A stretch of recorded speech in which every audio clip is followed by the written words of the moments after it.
Good morning, students. Welcome back to Sharma classes. Today my topic is filtration theory. जैसा कि हम पुरानी videos से पढ़ते चले आ रहे हैं चार्टर एक्ट, उसके बाद फिर हमने पढ़ा मेकाले मिनट्स में की सीरीज में ही आगे ये हमारी फिल्ट्रेशन थ्योरी है। जैसा कि ईस्ट इंडिया कंपनी को ये अलाउ हो गया था कि वो भारत में आकर व्यापार कर सकती है अकॉर्डिंग टू मेकाले मिनट्स, और फिर जो भी वो प्रॉफिट अर्न करेगी उसका प्रतिवर्ष उसे 1 लाख रुपए शिक्षा के प्रचार प्रसार पर खर्च करना होगा। लेकिन चूंकि वो व्यापारियों की कंपनी थी तो वो चाहती थी कि कम से कम व्यय में ज्यादा से ज्यादा शिक्षा का प्रचार प्रसार कर सके और लोगों को साक्षर बना सके।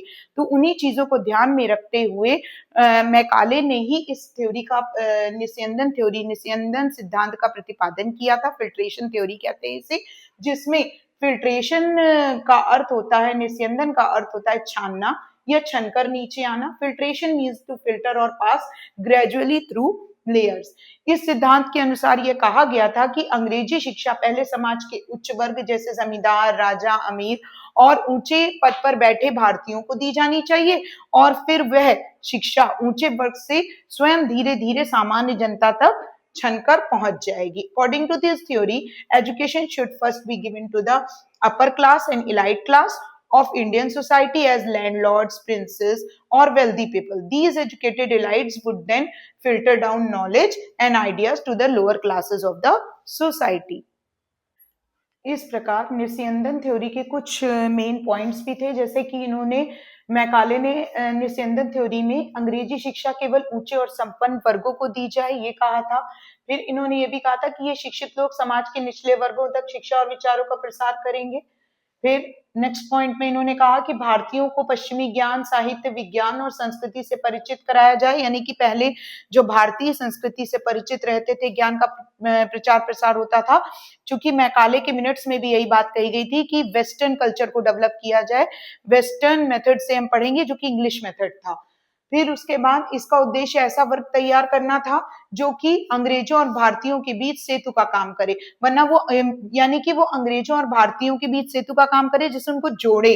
तो ऐसा वर्ग ये तैयार, ऐसे इंटरप्रेटर्स ये तैयार करना चाह रहे थे।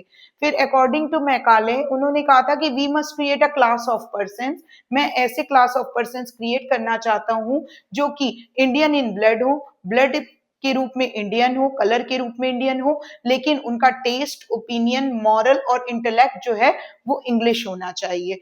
फिर इस थ्योरी की कुछ विशेषताएं भी थी, जैसे कि इन्होंने जो भी ये थ्योरी लाए थे उसमें शिक्षा का माध्यम केवल अंग्रेजी भाषा था, जो कि मैकाले के मिनट्स में ही इस थ्योरी का प्रतिपादन हुआ था। तो उनकी जो विशेषताएं थी उस थ्योरी की, वही विशेषताएं इसमें भी हैं। शिक्षा का माध्यम अंग्रेजी भाषा था, भारतीय भाषाओं को इसमें महत्व नहीं दिया गया था, जैसे कि हमने उसमें पढ़ा था संस्कृत, अरबी, फारसी को उतना महत्व नहीं दिया गया था। भारतीय भाषाओं को जो है अच्छा नहीं माना गया था। उन्होंने कहा था कि इंग्लिश को अडॉप्ट करें तभी कुछ आगे हम अपना जो है भला कर सकते हैं। शिक्षा का उद्देश्य ब्रिटिश सरकार के प्रति वफादार वर्ग तैयार करना था, क्योंकि अगर हम इंग्लिश और वेस्टर्न कल्चर अडॉप्ट करेंगे तो हम ब्रिटिश सरकार के प्रति ईमानदार होंगे, वफादार होंगे। इसीलिए उन्होंने इंग्लिश को मोटिवेट किया था कि ज्यादा से ज्यादा लोग इंग्लिश मीडियम में पढ़ें, वेस्टर्न फिलॉसफी को अडॉप्ट करें। यह नीति केवल शहरी और उच्च वर्गीय समाज तक सीमित। इस प्रकार जिस प्रकार की कुछ थ्योरी के कुछ फायदे होते हैं, उसी प्रकार थ्योरी के कुछ नुकसान भी होते हैं। तो इस थ्योरी की जो आलोचनाएं थी वो थी सीमित शिक्षा यानी लिमिटेड रीच, यानी कि इस थ्योरी में बात की गई थी कि जो भी शिक्षा है वो उच्च वर्गों को केवल पहुंचाई जाए, उससे अपने आप छनकर नीचे वर्गों तक पहुंच जाएगी। तो शिक्षा समाज के छोटे वर्गों तक ही सीमित रह गई। फिर इसमें सामाजिक असमानता क्रिएट हुई, क्योंकि उच्च वर्ग और निम्न वर्ग के बीच की दूरी बढ़ गई। फिर इसमें राष्ट्रीय भावना का ह्रास हुआ, यानी कि नुकसान हुआ। भारतीय जो भाषाएं थी उनको नकारा गया, जैसे कि अरबी, फारसी, संस्कृत की बात की जाए तो उनको नेग्लेक्ट किया गया, जिससे जो भी इंडियन कल्चर है, राष्ट्रीयता की भावना है, उसको नुकसान पहुंचा। फिर इसमें सर्व सुलभ शिक्षा का अभाव रहा, यानी आम जनता जो है वो इस प्रकार की शिक्षा से वंचित रही।